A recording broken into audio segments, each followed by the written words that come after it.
مساء الخير. طنجرة مي على النار، رح ضيف كاسة عدس مع ربع كاسة برغل خشن مغسولين بس مع رشة ملح، ورح غطيهم لحتى يستووا بدون أي إضافات تانية. بس استووا معنا وصاروا هيك فتحوا الحبات بهذا الشكل. هلأ رح ضيف حبتين بندورة مستويين كتير منيح وكتير فيهم مي ولونهم أحمر ومبشورين على القطع الخشنة. بصل مقطع جوانح تقريبا حبتين وسط، والجوانح ما كتير رفيعة، معلش خشنة شوي. وأصولها هي الشوربة إنه نحن نضيف لها فليفلة حمرة مجففة، بس أنا ما كان متواجد عندي فحطيت الفريش، ويفضل تكون حدة. معلقة رب البندورة بس لعزز اللون، ورح أغمرها بمي، يعني مو كتير سوائل، بدنا بس غمرتها. رح قلبون شي 10 دقايق بس لحتى تستوي البصلات وبس.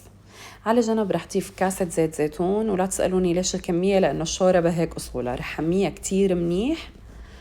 وعلى الطنجرة رح ضيف نص كاسة نعناع مجفف لغطي الوش تقريبا كلياته، ورح طش الزيت عليهم.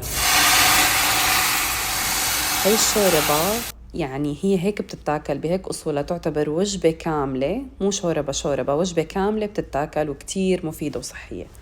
رح نسكبها وناخد شوية زيت من على الوش ونقدمها عصرة ليمونة، وناخد الفلفلة الحمراء نلفها بالخبزة ونغمس، وألف صحة وهنا.